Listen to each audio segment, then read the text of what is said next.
Yo, another guest today. This one's gonna be a funny one. Eee, what's up, guys? You know what it is, fellas? It's the All Day Everyday Show with All Day AJ and the homie Manny Ruffin. We already know. We had a huge guest last week, and we have another one today. Hey, them Sixers up 2-0 or something like that. Sixers are up. Tyrese Maxey had like 36 or something like that. Tyrese Maxey was 38 or something like that. I bet on Sixers to win 4-0. But about that's the not what we're doing today. We have this guy in the waiting room right now, so we want to get him in here ASAP Rocky. This is probably going to be a pretty cool interview, just a great story with a super cool guy. So right now, joining with us is Kyle Pagan, if I said it right. The motherfucker from Wooderboys, who might be one of the funniest dudes in the city of Philadelphia. It's Kyle from Wooderboys. What's up, brother? Great to see you. I was expecting the black and mild and some shades when you came on the camera. Yo, I got a little surprise for you though. You like the shirt? I don't know if you can see it. We did a little something to it. Oh, that's beautiful. Yeah, we had to, it had to do it for you. You know what I mean? Never did this for any guest besides you. Special appearance. You know what I'm saying? We had to do it. What's up, dude? Thanks for coming on, man. We really appreciate this. Yeah, man, you guys got some energy like I've never had this early. What is it, 11 a.m.? My God. Well, I mean, you have a shitload of energy from the things that you're doing on the street. So I just want to start out with some, I don't know, some things from the beginning. So I did some digging into you and saw that you were a Temple graduate in marketing. So how the hell did you go from a marketing degree to probably doing, some really wild shit on camera in the city of Philadelphia? Yeah. Temple marketing degree. I had a sales job, absolutely hated it. Went to corporate America at Comcast, absolutely hated it. Paid the bills for a little bit. So I always wanted to do this kind of stuff. Man on the street wasn't really ever a thing that I wanted to do. I started like 2 blogs, a podcast. Those went belly up. Another podcast, another sports blog. And I was like, let's just go out. Let's get some man on the street stuff. So the first one I ever did, and it got like maybe 100 views. It was after Doug Peterson threw week 17 week 16 against the it was Washington, right? Yeah. You won't say the name at the time. But because I'm a Giants fan, so I needed the Eagles to win that, so then the Giants would get in. So that's why I'm never going to forget that. Yeah. So I did that. I did one down in like the South Philly Acme because I was like, where can I go to find like the weirdest or the craziest people? Because I just seek out crazy people. That's a spot. All right. That's a spot. Yeah. We got some good stuff. So you went down there, and was it like, I don't know, take us through like that first experience for you, because I know, it can be tough. Like it's just now for us, like when we go do these things, we've been to a couple colleges and stuff like that, but it's easy when we're interacting with people that are drinking and boozing and all that kind of stuff. And it's the two of us. Like, this is just you, out there doing it yourself. So kind of talk about like the nerves that you might have had going into it, just for the people that probably will never be doing this ever in their entire lives. Yeah, the nerves the first couple of times are insane. Because like you worry about like, am I harassing someone? Am I going to get the cops called on me? Like, what am I going to do? Like, is someone going to like pull something out and shank me? Like you never know. But like after you do it, like I was nervous for that one. And then like the first couple ones, like it really took off when I started doing the Eagles games. After every Eagles game, I started just sitting out in the parking lot and doing post game. And that was nerve wracking probably up until the third one.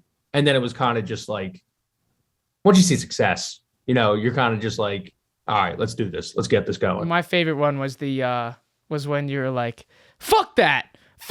And then this guy's wife comes over and he's like, he's got a big time job or something. And, and you said right before it, you were like, he's probably got a 9 to 5 or so. He probably can't say fuck on camera. And then you're like, yeah, he does. And you're like, I could smell the 9 to 5. Like, so I think those people also are probably starting to like recognize who you are too. Like I was gonna say, like, is it just way easier now? Do people like see you and like, oh, actually, I want to get on camera. He's here. Yeah. Or is it still kind of like, yo, you want to get on camera? Like, how does that work now?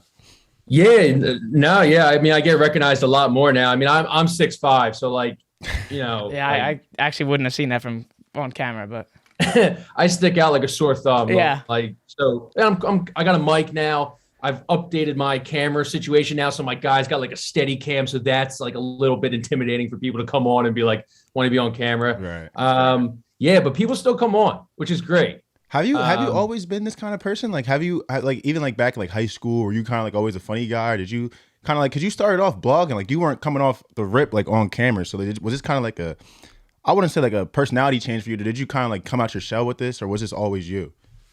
Yeah, I was a class clown. There we go. I was a class clown. Always got kicked out of class. Love it. Just disrupting class and stuff and everything. And it's like, it's crazy because like 20 years ago, like you couldn't make this a career, and you're showing us, later, man. you can. Yeah. And well, it's just the power of social media too. I mean, we've seen from your TikTok growing and growing and growing just from those clips from those videos. Just over 20,000 TikTok followers. And I was on your page, I think it was 2 days ago, and you had like 18,000. So you've gained almost another 3,000 just from a couple of those clips. I did notice, this is a completely off topic, but I did notice you unpinned a couple of videos of the Doug stuff. How come you did that? Because don't you like to, at least for us, we like to, show the biggest ones that we have or the ones that we think are funny. But I noticed you unpinned some videos. Why is that? It's a stupid question. Oh, bro, when you got a bunch that are so big, I mean, which one's right? Ben Simmons wouldn't know shit about that. I fucking served that one up to you. I'm fucking with you. I actually don't know. I guess I like to have the new ones breathe. I don't know. We throw some podcast clips up on there too, so I like to see those. That Mets story with the phone thrower. Yeah, that was pretty wild. What a fucking find. You know what I'm saying? Where are you? You being the Mets fan? Well, I'm actually I'm a Yankees fan, so I'm not getting. Okay. I'm not mixing myself in any of that. But it was funny when the guy was like, "Yeah, I'm not apologizing. Sorry." Like, Phillies, give me season tickets. And then he's like, they won't, but it's okay. I don't understand. People, the one place you don't come and be a jackass is Philly. Something's going to happen, bro. Yeah. If you don't, like, I don't care if you think it should be provoked or not. If you're doing anything outlandish in Philly, we're going to do something about it. So don't just chill, bro. I'd be cool with the fan. Yo, I talk to Red Sox fans, like, when I'm at the games. Yo, how y'all doing? Y'all cool, whatever. But once you start acting crazy, then we got to, I don't, like, do we feel each other here? Like, it's so simple. Don't throw three errors in 3 innings. Don't come here fucking with the fans, and we're all good, making layups, and we're cool. That shit gets me so mad, bro. My fault. I mean, it would have happened in Citi Field, it would have happened in Fenway, it would have happened in the Bronx. Like, I'm just like, heckle all you want as long as it's good nature. Don't come after anybody personally and everything. Like, that was when I went down to the stadium when Ben came back. I was sitting courtside, and I was sent down there to like heckle Ben and whatnot. I was like, you know what? I got 3 rules: no cursing, no personal stuff, stay in my seat perimeter area. But I'm the same way with like the Mets fan. Like, don't stick your phone in anyone's face. Like, personally, I think that guy got the second best situation he could have got out of there. First being them jawing at each other. Second, getting his phone launched. Third, just taking a fist right to the face. Oh my God. Could have been way worse, but I heard you talking about that Brooklyn game. So how about that exchange with you and Kyrie? Wait, tell us how you even got down there. Like, yeah, let's preface this. That a boy. You know what I'm saying? That a boy. Let's preface this first. So in January, a Philadelphia sports blog picked me up called Crossing Broad. That's where I was going to go after that. Yeah. So sorry. Keep rambling. I just want you to know I'm fucking prepared. We know what we're doing over here. Sir. We're good interviewers. Yes, sir. You are. You're very prepared. I love it. So Crossing Broad picked me up, and like they're like, there's 2 seats like right next to the bench. Like, they've seen my videos. They know like I'm quick and stuff.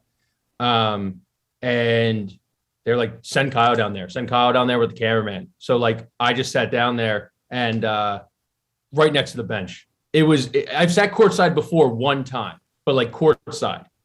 So it's like, it is, I don't know if you guys have ever had the pleasure of doing it. Like, if you ever get the chance to do it, like, do it. It's just keep hearing. A completely 180 of the game. You like respect the players more, but you also respect how much they can trash talk and everything. Yeah. That's what we keep hearing too, because you can hear everything. Like, we talk to all these people and like, you got to go do it because you can actually hear what they're saying. So you got sent down there. It doesn't matter if you're like the first guy on the bench or the 12th guy on the bench. Like, I was sitting next to Joe Harris the whole time. Like, I was sitting next to Blake Griffin because he was kind of getting back from injury. So he was a DNP. Joe Harris is out for the season. I mean, Joe Harris is the size of me. Like, he's like 6'5", but like when he's next to, Blake, or when he's next to like Nick Claxton, he looks like he's like 6 foot. Right. Like, these guys are like physical, like jacked out of their mind specimens. Like I think it's Josh Johnson. He gets 10 minutes a game. Right. that dude's got calves bigger than my thigh. Like, that's the kind of stuff you notice down there. It's nuts. Saying like all the shit talking too, like you can hear that shit loud and clear. Everything, like all the and ones, like fuck out of here, like can't guard me, all that shit. But Joe, like you, like Blake and Joe Harris, those are two cool people to be next to. I saw the little exchange with the dollar bill and the gum and shit. Like talk about that. Like those were actual, like you got to see up close too, because a lot of people are like I sit up top or whatever. You think like, oh my god, these guys aren't regular people, the basketball players. And you sit up close and it's like, nah, yo, can you sign this dollar bill for me, Joe Harris? Like, yeah, fuck it, I got you. Like, there's cool dudes. Like, you know what I'm saying? Yeah, Blake is hilarious. Like obviously, like he does like I think he had like a whole comedy stand-up special too. So like back in the day when he was in LA. So like I knew he was like a funny guy. He's always on TV, blah blah, the key commercials and all that. Joe Harris more like, you know, reserved, keeps to himself and everything. But man, he was just popping double mint like it was going out of style. And I'm just like, dude, like he did something where he took a stick of gum and he had a stick of gum in his mouth. And he put the gum in the fresh stick of gum wrapper and closed it up. And I was like, what are you doing there? And he's like, no trash can. I mean, these guys have like 10 guys around him, security, trainers, all that stuff that he could have just literally gave him gum and just been like, hey, go throw this out. Kyrie would have done it. Yeah, so talk to us about that exchange with Kyrie. I know you have this funny clips there, and he's like, you know, stop being a child, or and he's saying shit to your cameraman. Tell us how that exchange started and kind of like the on the fly stuff that you were thinking to spit back at him. So I turtled. I absolutely turtled, like right away. You sold it. Now you sold it. Dude, the thing about it, though, was like, so I don't know if you guys saw the video from before at the hotel, the Four Seasons Hotel, where I was like, Ben, why the grievance? Why the grievance? And he looks at me and everything. That put a bullseye right on my back. Like, obviously, they didn't know that I was going to be down there next to the bench that night, but security was all around him. You could see in the video the guys that were security, which I later learned were net security. So I get down there. I'm wearing the same exact coat. It's a big puffer jacket. Can't miss me. I shouldn't have worn the same coat. So they saw me go down. Knew you? Picked me right out. Oh, so they neutered me almost immediately. So what happened was Ben comes out. I'm right in his face. It's on TNT. I got the phone and everything, just booing the hell out of him. He's going to shoot. And I'm just like, shoot the ball, coward. Shoot the ball, coward. Shoot the ball, coward. But since one of my rules, no personal, no cursing, I got lucky because net security or Sixer security comes over, points at me and goes, you're out, and walks away. I'm like, is this guy like security? What's going on? So then one of the obviously ushers comes and goes, all right, dude, you got to get out of here. And I'm like, hold on a second. We paid like $10K for these seats. Okay. I am not going anywhere. I'm not going anywhere to get kicked out 30 minutes before game time when I have a mission, and my mission is to heckle Ben Simmons. So what? Thank God for one usher. I think her name's Gloria. Yeah, it's Gloria. Wonderful woman. She talks to the usher, goes, he didn't curse, he didn't say anything. And then she looks at me and she goes, I'm going to let you stay, but you sit your ass down. And I said, okay, perfectly fine. I'll do what I can do in the confines of what I'm allowed to do. I had one of the net security guys stationed next to me the whole first half. I was getting babysat. Jesus. So you couldn't do anything from like the beginning. So like that stuff, those clips of you messing with Kyrie, that was later or that was earlier? That was at the end of the game. You obviously remember the game. They blew out the Sixers. Yeah. A terrible game to go to. Like it wasn't fun like after the second quarter. But yeah, so the whole Kyrie situation was I went down there. I wanted to know if we were still filing the grievance. Obviously, it wasn't filed at the time. It is now. But I think like 2 or 3 days before that came out was like, yo, Ben Simmons, Clutch, all them, they're going to file a grievance. So I wanted to get to the nitty gritty. I wanted to solve it for myself. Save Josh Harris and Michael Rubin, the retainer on their lawyers. There's no shot Kyrie knew Ben was filing a grievance. Because if you see in the video, he just kind of looks at me like, what are you quizzically. Fact. Yeah, like, what are you talking about and whatnot? And the thing is, like, obviously, like we're big in Philadelphia Crossing Broad, but like we're not like, you know, like your bar stools or your Bleacher Reports or your sports centers and everything. So like when I have a camera guy filming me and Kyrie doesn't know we're a content company. He thinks I'm just some asshole just films everything or a YouTuber really, which I guess I am. So, yeah, you see the video. He has that whole thing where it's like, bro, what are you talking about? Converse. But what you don't see in the video is there's a Sixers usher right next to me. So this is the second half. So the babysitter went away for the Nets, but I got another babysitter who came out of nowhere. I didn't see him the whole thing. He is chicken winging me. He's just chicken winging me, hitting me in the side, telling me, "Hey, bro, shut the fuck up, or I'm throwing you out." And you're just going back and forth with Kyrie. I'm fighting a two-front war. I'm fighting Kyrie, and I'm fighting the Sixers usher right now. Like, well, I'm being, you know, coming from both sides. The walls are closing in. Was there that moment like when Kyrie first like acknowledged you, where it was like, fuck, like this is probably one of my favorite players ever. Like this is a dude that I probably lost when he hit his Game 7 shot, but now I'm locked in. Like, all right, Kyrie, you want to go? Like, let's get it then. Like, was there kind of like that at first? It's like, fuck, this is Kyrie. Like, I gotta hate do Kyrie. it. Oh, for real? I like Kyrie. Oh, we had no. I respect his game. All right, now we had to talk about. All right, what's going on here? He's one of the greatest offensive players in the last 20 years. Okay. Like, I mean, you can watch that game one. Ever. Okay, that's fine. He dribbles the leather off the ball a little bit too much for my love. Yeah, understandable. Very understandable. But yeah, I mean, but he's also like, you know, he's a great offensive player, but he is always towing the line of like, is this guy going to show up for game 2 in Boston, 100%. Or is he just going to go AWOL? Like 100%. That's like I loved him on Cleveland, and then you know all that stuff came out. I was a big LeBron guy. You know, 2003, he gets drafted, blah blah blah. He goes to the Heat. You know, you kind of waver a little bit, but he goes back to Cleveland. You're like, all right, I'm going to root for the Cavs. Obviously against Golden State Warriors. Yeah, but then he went to, you know, then he goes to Boston. He has all that stuff. Yeah, that was terrible. Go down there. Goes to Brooklyn. So now he's kind of a rival. But yeah, I never really loved Kyrie, but I was ready to go. I was so ready to go. Like and like I said, I was following my 3 rules. Nothing personal, no cursing, stay in my confines of my seat. Fact. I was ready to just have a conversation with him. But then again, you fight a two-front war. It's hard. I mean, that also is like we can't just like step over that. Like, you did fucking have a conversation with Kyrie Irving. Wild. Like, that's fucking sick. Crazy. Like that's also just insane in itself. I think we gotta not step right over that line. Like, you were sitting with those guys, talking with those guys for that game. So that's stuff that we would be up in the nosebleeds just trying to make content of us drinking beers, betting on the Sixers. Right. Like, so there's where the difference Kyrie, I need 2 more threes, fucker. From the 200s. But all right, so let's take this over to the podcast. So I want to a little 2 fast questions here. How come we changed from Everything's Fine to Wooderboys? And what started first, the podcast or the Man on the Street stuff?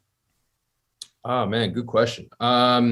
So it was originally the Wooderboys. Me and the guy Gary, who's my co-host right now, we Coach broke up. Gary. We had a let's just say creative differences. We had kind of where we wanted the show to go and everything. We just broke up. You know what? It was clean sever. He asked me not to use Wooderboys, so I didn't. So I respect him. Didn't use Wooderboys. Switched over to Everything's Fine. Hated the fucking name. Really? I thought it was kind of cool with the PH. Fire though. name. The PH. I was feeling it. Don't gas me up because I agreed to come on the podcast. It's a shitty name. I swear to God, I'm not even that kind of dude. I promise you. That shit, I was feeling it. Everything's fine. Like, cause whatever, it could go. My fault. No, it's so cheesy with the PH and everything. I hate. It took me a week to figure that out. Now the logo was hot fire. Yeah. That's the logo has a lot of nuggets in it that you can like find out and like, look at stuff, and it can always be updated, which is awesome.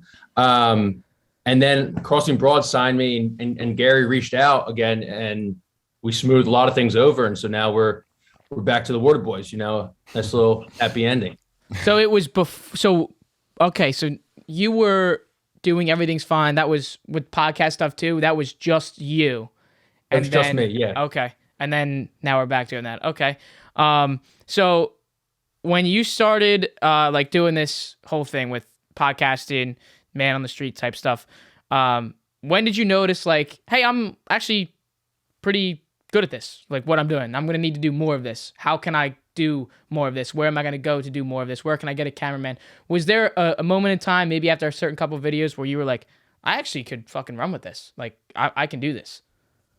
Yeah, the first couple of man on the streets at the Eagles game. You guys know TikTok is an insane platform. Yep, it's a beast. Once my first one went over 1 mil, that's when I knew, okay, this is good. We can do this. And once I hit 1,000 subscribers on YouTube, I was like, okay, people like this stuff.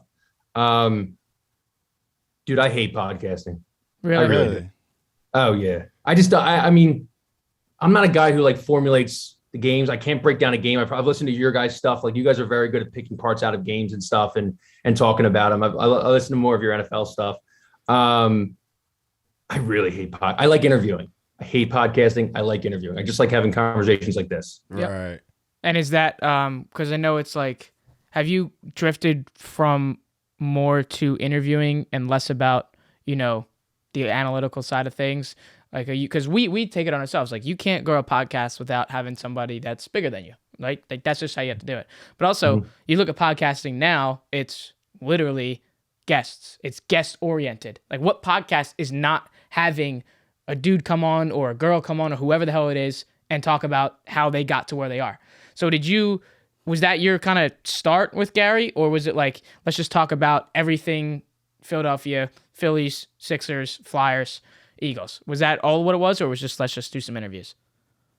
It was like a couple, maybe an opening, an interview, closing. I don't know, kind of like that.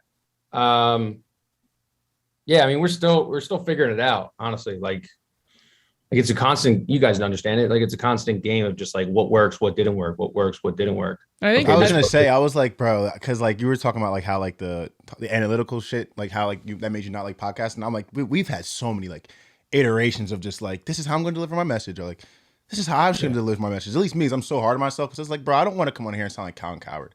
I'm not trying to come on here and sound like Nick Wright. At the same time, like, I've had my own experiences where it's like, I've played games a couple times. I think I know what the fuck I'm talking about. I probably don't.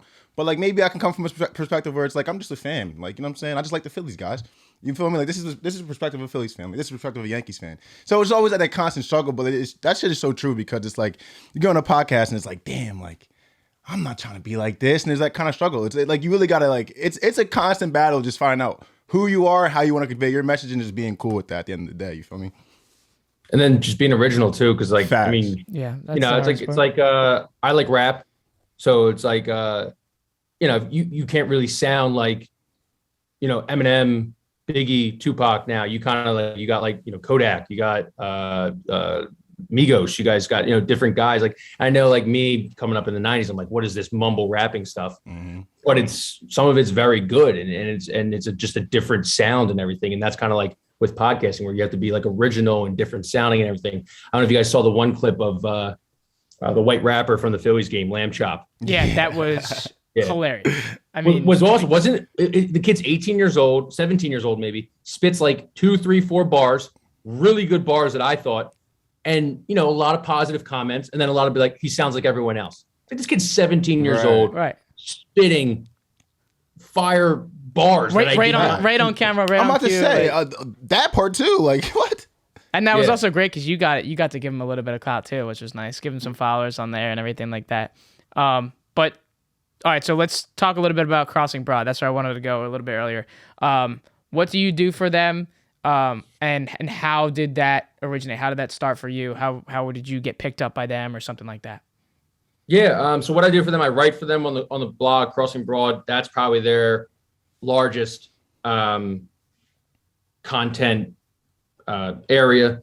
I do videos for them, and then we're trying to grow the Wooderboys. If we can grow the Wooderboys, they'll pick us up. It's kind of like, it's kind of like your other media companies, where it's like, you got your Bleacher Reports, then you got your, like, I don't even know if Lefko's there anymore, but like Lefko was under there. I think your NBC Sports, and the guy who like spleen almost ruptured, Chris Sims. His podcast is like, it's like an umbrella brand, and then like, you're just doing podcasts at them. So we got a big a big Flyers podcast. We got a big Union podcast. We've got Crossed Up, which is Phillies. than us Wooderboys, which is kind of just like overarching like everything. Like the way I got picked up was, I just had some of their guys, Kevin Kincaid, Bob Wankel, Anthony Sanfilippo. I just had some of their guys on the podcast as guests and whatnot.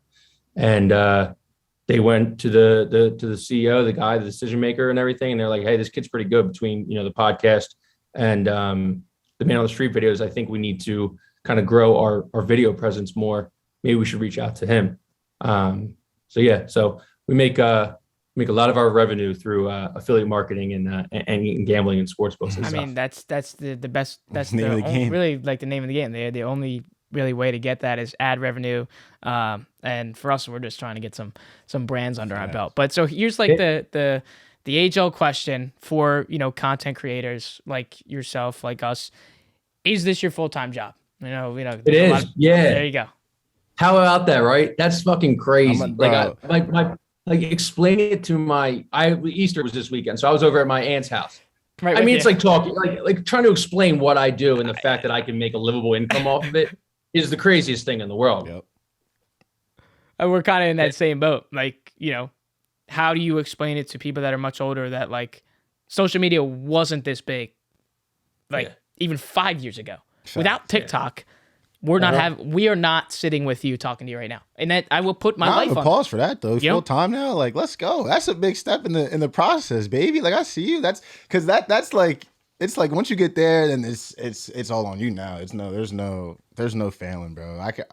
Your shit's fucking hilarious. Like, there's certain shit that you were saying on here that like I try to hold together on podcasts, and I'm sitting here like fumbling over my words and shit, bro. Like, you're one of those dudes, bro. You're gonna have no trouble in this industry, bro. It's all over now. Let my man get full time. So you are like I'll call it like a go-getter. So I'm taking this by your video when you went down to Tampa for the Eagles and Buccaneers playoff game. There it goes. How did you get down there? Was that just like I'm going with a group? I know I'm a New York guy, so it's tough to say, but there's that group that travels to all the away games. I know when Bryce was going down to Washington in his first year with the Phillies, they all took that tailgate and bus down there, or whatever. Was this with these guys, or was this like I'm going down to make content? I know there's gonna be Birds fans that are going, and I'm gonna go fuck around with them and get a good video with them.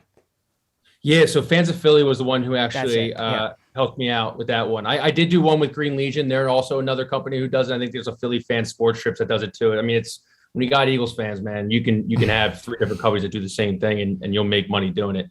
For the Tampa one, it was just kind of spur of the moment. I just found out who runs Fans of Philly. I reached out and said, hey, listen, how much money can you give me? You can sponsor the video. And he paid for my flight down there.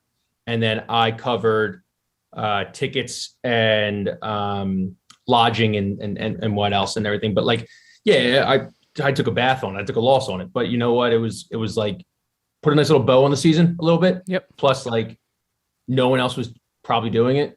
Also to show that like you got your ass down there. Facts, like, this not like this was at a game at the link where you can just take the drive or where, and take the 20-minute drive to get there and do it. You had to actually get on the plane and go down there. So what can we kind of expect that is next for you down the line?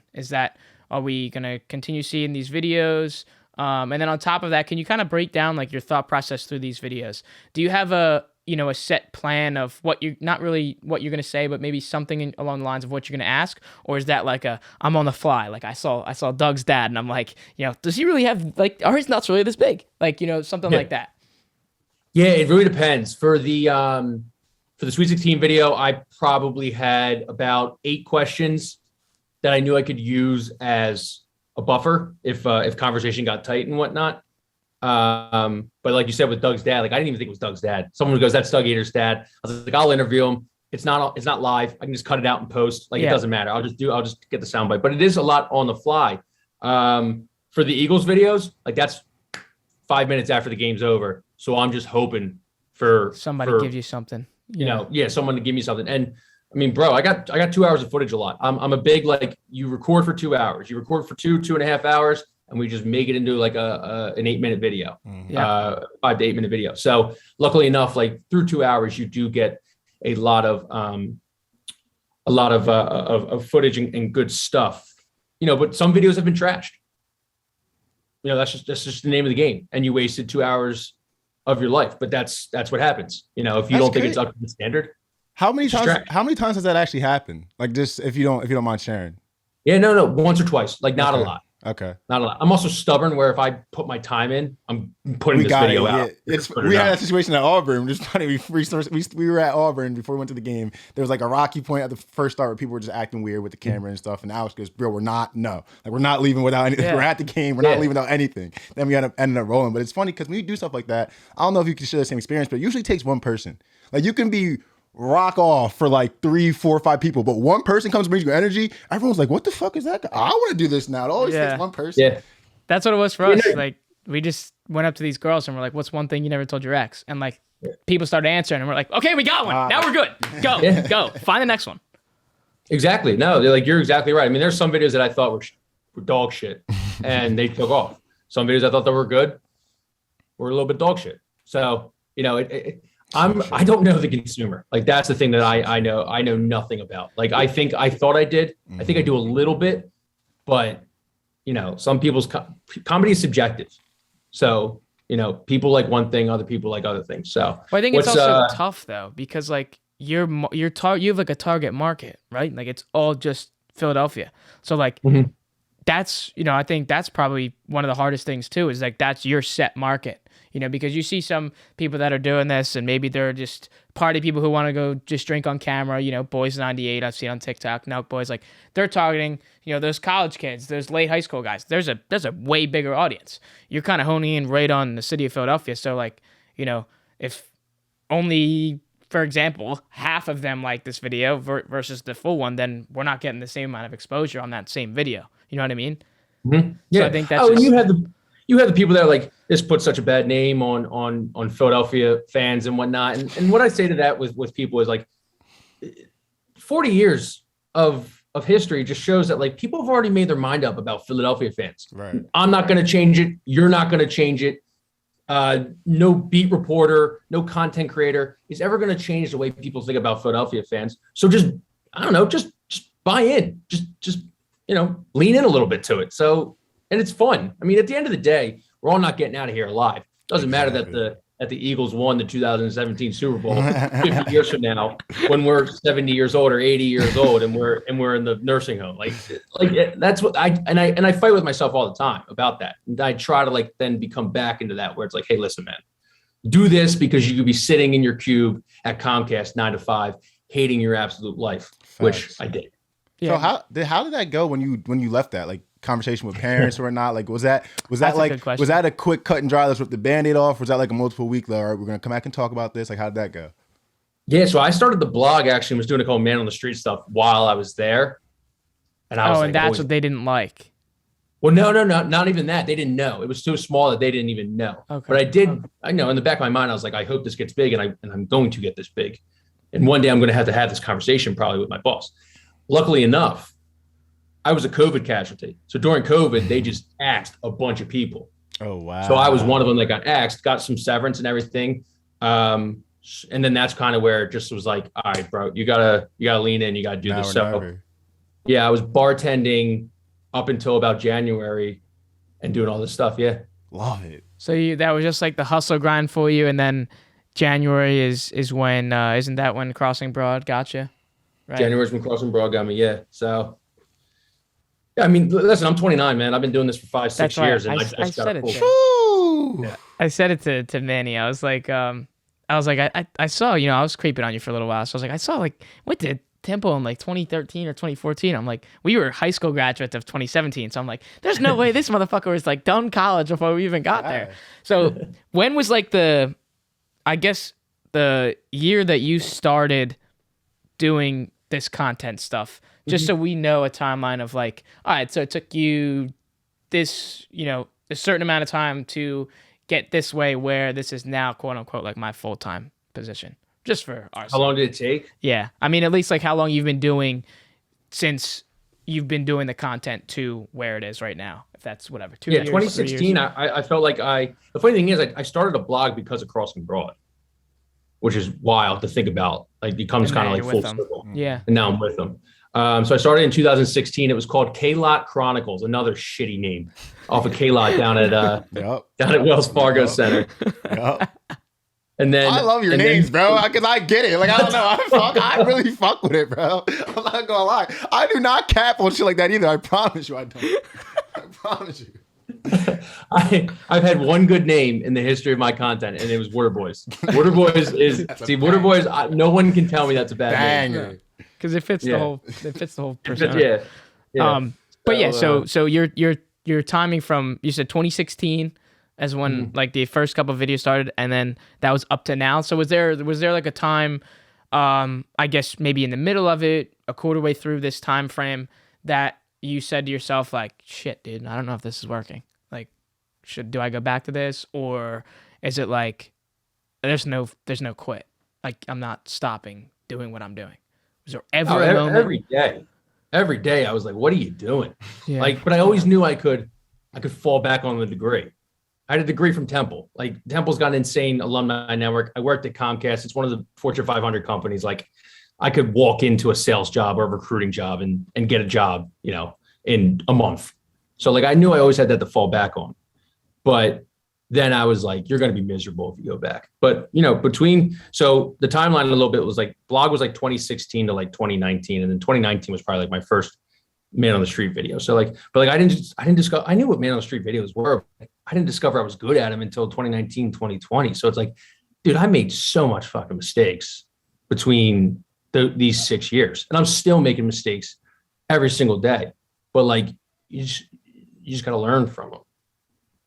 And that's just like how, I mean, I think it just shows like the resilience of, not giving up. I mean, we're kind of in that same boat too. I mean, it's just good to know, because people think this shit's easy. Like, people think he probably just popped up one day, was like, I'm going to go to a Birds game today. I probably had a little too much booze, and we're going to see what the Philly fans have to say. Like, no. This is like 5 iterations of himself. You heard him, like 3 different versions of the podcast. Like, this shit is work, man. That's why, like, before I started going off on a tangent, I know we're giving you a respect, because like, from where we come from, is like, we know, like, yeah, like, he was probably grinding. Like, there's a lot of nights where he was like, fuck, like, what am I doing? The next morning, you're like, oh, the video went popping. Like, I'm doing the right thing. Like, the up and down ebbs and flows of the industry, man. So like, I respect the hell out of you, bro. Like, you're doing a shit ton of great work, bro. And I just can't wait to see you at the top, bro. Honestly, I graduated in broadcasting, so like, I knew coming into this that money was limited, opportunities were limited. So, but like, we're the type of people, and we're in this type of generation right now where it's like, we don't have to do that 9 to 5, and I'm not fucking doing that. I'm sorry, I'm not doing it. Like, I was in hospitality for 2 years. I was gonna go work and be like a general manager for a country club. Think I want to like sit there and do 6 days a week, work on fucking Easter at these brunches that they have at these country clubs? No, I want to go out with the camera. We're going to University of Delaware on Saturday to go shoot with all these college kids and kind of channel our inner Wooderboys. But the last thing that we'll ask you is what is next for you? Do we see you maybe traveling and maybe trying this other thing, this stuff in other cities? We going to keep it more around Philly? What is something that we can expect to see later in the summer and into 2022? Yeah, I mean, definitely. We got a Comic-Con video coming out. I was at Comic-Con last week. That'll be fun. That's probably the geek. Oh my god. Yeah. Oh my god. There's some interesting cats there.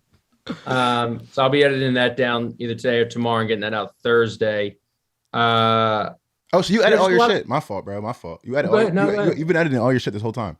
Yeah. What do you use? Adobe Premiere. You heard great. You're a grinder. I'm a Final Cut guy. Final Cut Pro. I feel like it's whatever you like get into first. You're like, okay. I had a class on Final Cut, and I was like, I'm not switching. But like, we have like an editor that we met at the first company that we worked for, and he does Premiere Pro. So I'm like, all right, like, you're better than me. I'll do it if you can't, but go ahead. Editing videos sucks. Dude, it's ass. It's ass. It's the worst thing in the world. Most people don't understand. It's tedious as hell. And that's why when you had that conversation, you literally, whatever you want to do, like, because I used to be a motherfucker in school where it's like, if I can shortcut this shit, you can't do it, because everyone's seeing it. Everyone's seeing every fuck up. Like, that shit, bro, respect, bro. Well, like, we say too, like, if there's not like there's not like a threshold with it. So it's like, I would want to, that's why I respect what you said to Kyrie when you were like, when he said the shit about your cameraman, you're like, I pay him well. Like, yeah, as you should, because that shit's fucking tedious and it sucks, and I could not see myself doing it. We're guys, and we look at you too. I want to be on the camera. I don't want to, like, if I have to do it, I know how to do it. But I will tell you this too.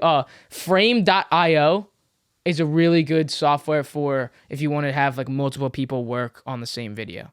So like you can do that with Adobe. It's called Frame.io. You can literally, instead of, you know how like it's a pain in the ass to do the exporting of videos, and then you're like, oh, I don't like this, let me go back in there, and then I have to sit through the fucking exporting process again. You can like send it, if you're doing it or your editor's doing it and you're both kind of trying to bang it out, you can set, like you can go onto Frame.io, see the point that you want to fix and be like, all right, 10 minutes and 2 seconds in, you can put a little mark there and be like, just add closed captions here for what I'm saying. So then when he logs on, he can see that and fix it right there, versus you export it and then you watch the video and be like, oh, 10 minutes and 2 seconds, you can't really hear me that well, add the closed captions. So Frame.io is the one thing that we'll let you go with. My guy. We appreciate your time so much, Kyle. We appreciate it. And hopefully, I don't know, hit us up with a DM. Hopefully we can see you down in the let's link up, fucking... Let's do something. Do you golf? Golf or whatever, bro? I mean, Phillies games, golf. I hate golf. God damn it, because we have a golfing series as well. Well, hopefully we can get down to... Well, listen, we both love Philly sports, so we can do something. We can head down to a Phillies game or something and mess around with you. Ben Simmons you know, we're like 20 minutes away from the stadium, so we'll be in touch. Thank you so much for your time. We really appreciate it, and we hope to talk to you real soon. Yeah, man. Good luck with everything. You guys are doing great. You guys are grinding. I really appreciate it. Thank you. Thank you so much. We'll see you soon, dude. Take care, buddy. Thanks. Wow, dude. You know, you just can't teach that kind of stuff. That's another one for the books, boys. I think that was really cool because it was different in a way that's like, this is a guy that relates to us in a way, but he's also further along down his road and down his path than us.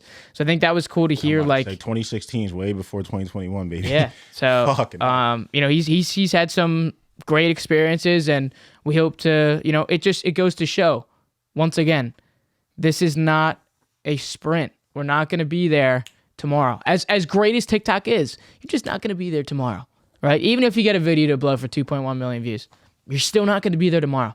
So great to hear that again, reiterating the point for not only us, but for people watching too. This is a marathon.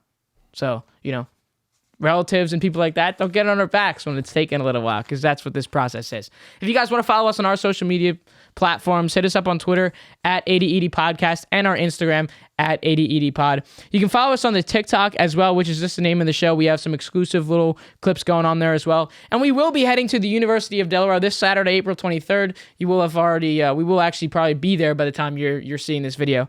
So if you want to see another party video with the fellas, you will see us there. But other than that, I don't know. You got something for these fellas? Oh, fucking YouTube. Tell them what's good with the YouTube, we bro. gotta start doing that shit again in the fucking video. I know at the beginning. Because like for the 5-6 of y'all, like first of all, the 5 or 6 y'all that are here right now, like I fuck with y'all heavy, but like we gotta start getting these plugs. I know. Because if we get these plugs in the beginning, then it's like, like. Hey, but y'all, like, comment, subscribe, hit the notification bell. We're always grinding. Yo, there's a video that's coming out with Kenny. Y'all probably already watched it. Let us know how you feel about the videos, the interviews, y'all like the segments. What's going on? Y'all talk to me. But all the everyday show boys signing off. You already know. You already know, guys. It's been a blast. Kyle from the Wooderboys. Shout out Kyle from Wooderboys. You've been listening to the All Day Everyday Show with All Day AJ and the homie Manny Ruffin.